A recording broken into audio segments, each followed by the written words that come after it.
Shalom, jemaat Tuhan dari GBS Haleluya Palur, juga para sahabat-sahabat yang masih senang dengan ibadah online. Baiklah, sore hari ini kita akan mengadakan ibadah online. Untuk itu marilah kita tundukkan kepala. Haleluya Tuhan Yesus, kami jemaatmu dari GBS Haleluya Palur akan mengadakan ibadah online Tuhan.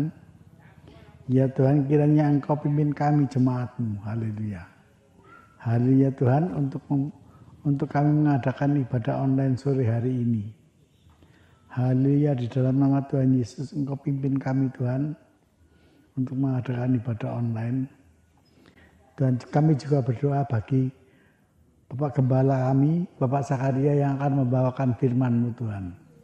Kiranya Engkau menguduskan sehingga haleluya firman-Mu dapat mudah dimengerti oleh jemaat-jemaat kami dan pendengar-pendengar kami Tuhan.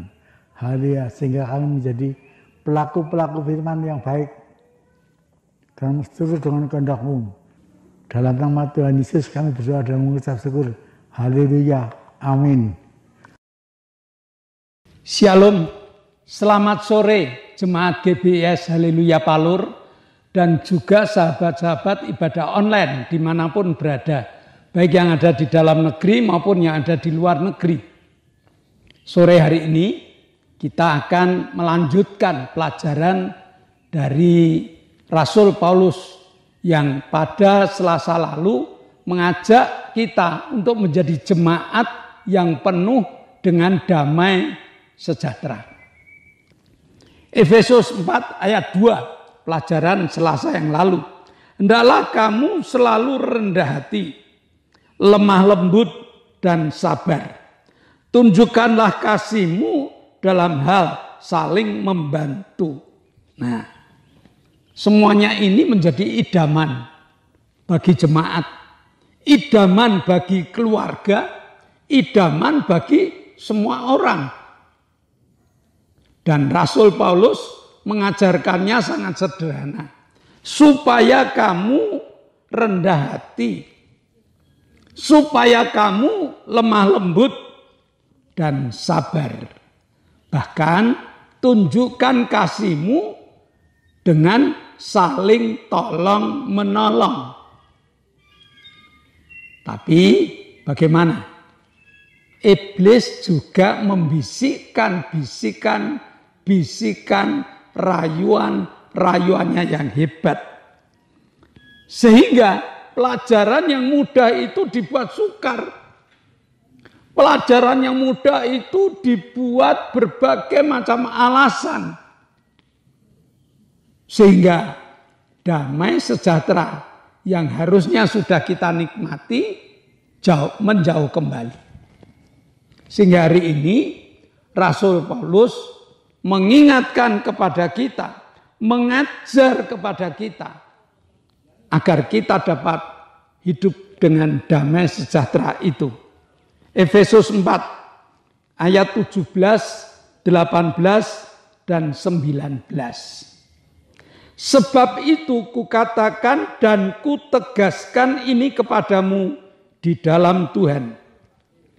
Jangan hidup lagi sama seperti orang-orang yang tidak mengenal Allah dengan pikirannya yang sia-sia dan pengertiannya yang gelap, jauh dari hidup persekutuan dengan Allah karena kebodohan yang ada di dalam mereka dan karena kedegilan hati mereka. Perasaan mereka telah tumpul sehingga mereka menyerahkan diri kepada hawa nafsu dan mengerjakan dengan serakah segala macam kecemaran. Ya, jadi damai sejahtera itu dijauhkan lagi. Yang dekat apa? Yang dekat adalah keserakahan dalam melakukan kecemaran. Bukan hanya serakah dalam hal makan, minum, serakah dalam hal mencari harta. Tetapi serakah dalam berbagai macam perbuatan-perbuatan yang negatif. perbuatan-perbuatan cemar. Oleh sebab itu, Rasul Paulus memperingatkan kepada kita. Apa yang diperingatkan? Jangan hidup lagi sama seperti orang-orang yang tidak mengenal Allah. Saya tidak akan perpanjang atau saya tidak akan memberikan contoh-contoh hidup yang tidak mengenal Allah. Pasti jemaat ngerti, ya, hidup yang tidak mengenal Allah. Ciri orang yang tidak mengenal Allah itu apa? Pikirannya sia-sia. Sudah diberitahu, sudah diberi nasihat yang baik, tetapi pikiran-pikiran yang sia-sia terus yang masuk. Ya, pikiran yang sia-sia. Saya seringkali memberi contoh hidup lama atau pengertian lama tentang mimpi, tentang kedut-kedut yang ada di bagian-bagian tubuh. Allah memberitahu, tidak usah dipikir. Ya, tetapi pikiran sia-sia itu terus masuk, terus menghantui, bahkan merajai dalam hidup kita. Ini yang membuat tidak damai. Ya, ini yang membuat tidak damai. Tokek bunyi aja mulai dihitung lagi. Maka pikirannya sia-sia ini, pikiran yang sia-sia ini harus kita buang, kita jauhkan. Lalu pengertian-pengertian yang gelap. Contohnya hari. Ya, saya mau buka toko, cari waktu yang tepat, cari hari yang tepat. Tanya kepada orang-orang pintar di sekitar kita. Kita hitung dengan Hong Sui. Pikirannya gelap.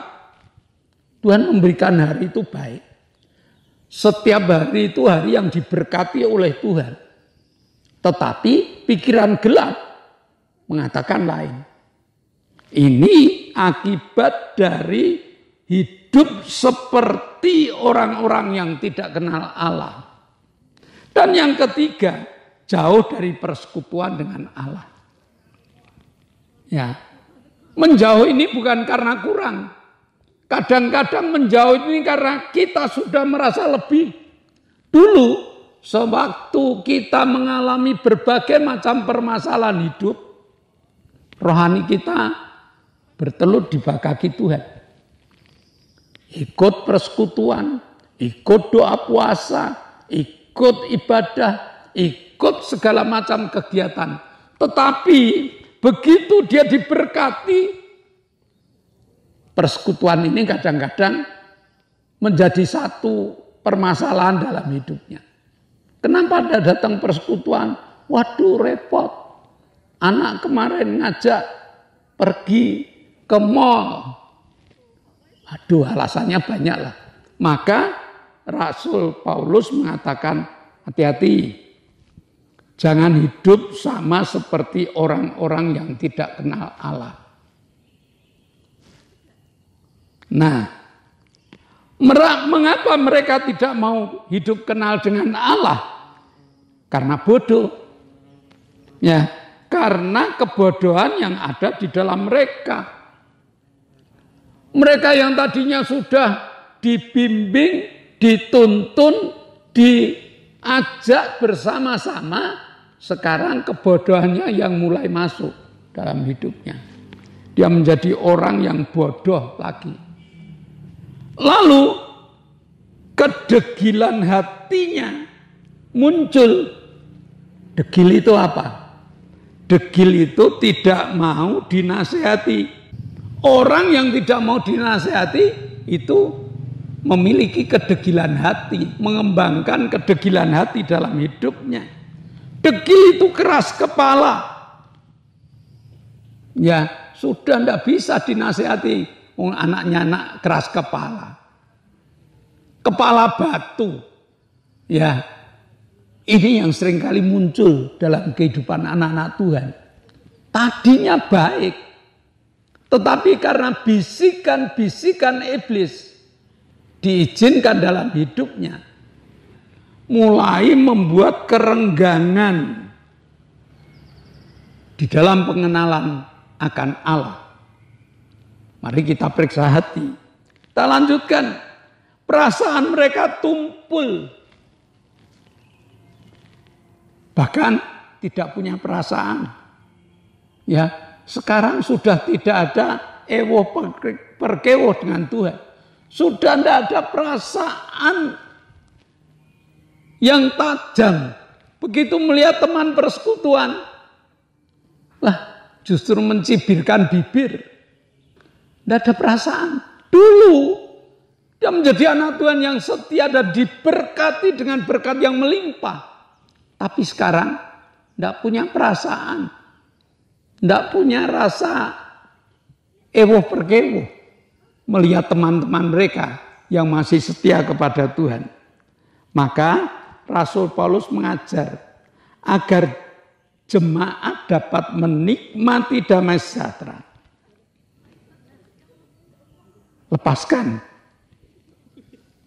Lepaskan pengertian-pengertian yang bodoh ini tadi, kita lepaskan. Jadilah jemaat yang merindukan damai sejahtera dalam kehidupanmu. Jadilah jemaat yang dapat bergabung satu dengan yang lain. Sehingga dapat membuat damai di dalam kehidupan berjemaat. Dari mana? Kalau kita balik, dari rendah hati, dari sabar, dari praktek kasih. Kalau ini kita jalankan, maka ada pertumbuhan yang luar biasa. Jadilah jemaat yang tidak hidup di dalam kebodohan. Firman Tuhan itu ya dan amin. Jangan bodoh. Ya. Lalu siap dinasehati. Kalau kita dinasehati, siap dinasehati, berarti damai sejahtera mulai ada pertumbuhan dalam kehidupan kita. Bahkan jangan menjadikan perasaan yang tumpul, tapi perasaan yang runcing. Sehingga kita melatih kepekaan kita dengan Allah. Melatih kepekaan dengan Allah itu perasaan ini loh. Loh kok saya demikian, apa yang harus saya lakukan? Kalau orang yang tumpul ya udah tidak mikir Allah itu. Tetapi kalau runcing perasaannya, ya Tuhan, aku salah Tuhan. Ya Tuhan, aku berdosa di hadapan-Mu. Allah akan memeluk kita. Allah akan memberikan kepada kita kekuatan yang luar biasa. Sehingga kita hidup dengan kesabaran. Kita hidup dengan rendah hati. Kita hidup makin mengenal Allah. Sehingga praktek kasih terhadap sesama dapat kita terapkan. Mari kita periksa hati kita. Kita introspeksi. Apakah kita masih hidup dekat dengan Allah? Atau kebodohan-kebodohan mulai masuk di dalam hidup kita. Begitu kita tahu kita jauh dari Allah, mari berhenti sejenak. Tundukkan kepala. Tutup mata. Buka hati. Agar Allah yang hebat itu masuk di dalam hati, jiwa dan roh kita. Amin. Mari kita berdoa. Bapa, kami mengucap syukur kau Allah yang memberi kesempatan pada kami untuk menikmati damai sejahtera. Hari demi hari hidup dalam damai sejahtera. Walaupun kadang-kadang kami harus berperang dalam hati kami. Karena iblis seringkali ingin menggocoh kami. Membuat hubungan kami dengan Engkau jauh. Tetapi Roh Kudus-Mu mengajar kepada kami untuk hidup sabar, untuk hidup rendah hati, untuk hidup dekat dengan Engkau. Terima kasih Bapa. Dalam nama Yesus kami telah berdoa dan mengucap syukur. Yang percaya katakan amin. Nah Bapak Ibu dan Saudara, kita telah mengakhiri ibadah kita. Tapi sebelum kita berpisah satu dengan yang lain, ada beberapa pengumuman. Yang pertama, di zaman normal ini, walaupun sudah dikatakan bebas COVID, alangkah bijaksananya kalau kita masih memiliki masker. Sehingga di tempat-tempat keramaian, masker itu kita pakai. Agar kita tidak gampang tertular dari berbagai macam virus yang muncul.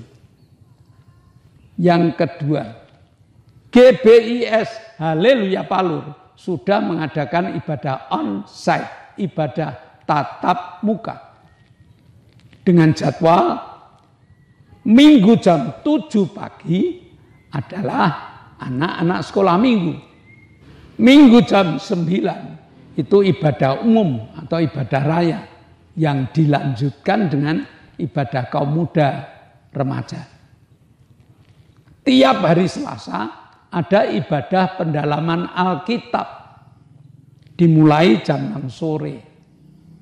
Lalu hari Jumatnya ada ibadah permata yaitu persekutuan rumah tangga dan ibadah cabang dimulai jam 6 sore. Bagi Bapak Ibu yang ingin rumahnya digunakan untuk ibadah permata, dapat daftar kepada pengurus sehingga dapat diatur. Dan bagi Bapak Ibu yang belum mengikuti ibadah ini, baik ibadah permata ataupun ibadah cabang, silakan segera mendaftarkan diri. Saya rasa pengumuman cukup sekian dan mari kita bersama-sama berdoa. Kita akan mendoakan teman-teman kita yang membutuhkan jamahan Tuhan. Kami bersyukur untuk kasih setiamu. Engkau telah pimpin kami di dalam ibadah kami. Engkau mengasihi kami, Engkau berikan firman-Mu buat kami. Berkati Bapak Gembala yang sudah mewartakan firman-Mu. Bapak, kami berdoa untuk bangsa dan negara kami. Tuhan pimpin berkati bangsa dan negara kami. Engkau telah beri keamanan, kedamaian. Bapak, kami berdoa untuk pemimpin-pemimpin negara. Bapak pimpin berkati hamba-hamba-Mu. Berkati hamba-Mu untuk menjadi saksi-Mu. Bekerja dengan baik karena Engkau mengasihi. Pemimpin-pemimpin negara dari atas sampai tingkat bawah Engkau akan pimpin berkati. TNI Polri Bapak pimpin berkati beliau untuk mengamankan negara kami. Pimpin sertai ya Tuhan. Kami menyerahkan negara kami ke dalam tangan-Mu, Engkau akan pimpin berkati. Beri damai dalam negara kami. Kami serahkan semua ke tangan-Mu Bapa. Dalam nama Yesus kami berdoa dan bersyukur. Bapa, kami mengucap syukur. Engkau telah menyelesaikan ibadah kami dari awal, pertengahan sampai akhir. Berkat-Mu limpah. Sehingga kami boleh menjadi jemaat yang penuh dengan damai sejahtera. Kami berdoa Tuhan untuk saudara-saudara kami. Kami berdoa untuk Ibu Gito yang kedua kakinya lemah. Kami berdoa untuk Pak Petrus Sutresno yang harus cuci darah. Kami berdoa untuk Arin yang tumornya telah kojamah. Sekarang tinggal tulang-tulangnya yang masih rapuh. Kami berdoa untuk Ibu Mbing yang ingatannya sudah mulai berkurang. Kami berdoa untuk Pak Ishak, beri kekuatan Tuhan. Sehingga Pak Ishak dapat beribadah bersama dengan kami. Terima kasih Bapak, Kau telah menyertai dan memberkati, sehingga doa yang kami naikkan, Kau kabulkan. Kami berdoa, mengucap syukur, karena Engkau telah jamah Pak Gito. Kau telah jamah Lili, Kau telah jamah Ibu Bambang. Mereka telah sembuh, mereka pengen kuat untuk bersaksi bahwa Engkau Allah yang telah memberkatinya. Terima kasih Bapak. Kau telah menyertai dan memberkati. Kau telah mengabulkan doa-doa kami. Dan sebentar kami akan berpisah satu dengan yang lain. Kami percaya tangan kuasa-Mu telah Kau arahkan kepada kami. Jemaat yang dikasihi Allah, kedangkanlah tangan-Mu. nikmatilah segala berkat yang Allah kirimkan untuk engkau. Karena Allah saat ini telah membuka tingkap-tingkap langitnya. Dan nikmatilah berkat untuk keluargamu. Berkat untuk rumah tanggamu. Berkat untuk rancangan-rancangan hidupmu. Berkat jasmani, berkat rohani. Terus mengalir limpah. Sampai setiap orang mengatakan engkau diberkati. Dan jika kita berpisah satu dengan yang lain, bawalah berkat dari Allah Bapa, cinta kemurahan dari Tuhan Yesus Kristus, serta persekutuan Roh Kudus menyertai engkau. Mulai hari ini sampai Maranatha, Tuhan Yesus datang yang kedua kali. Yang percaya katakan amin. Shalom, Tuhan memberkati.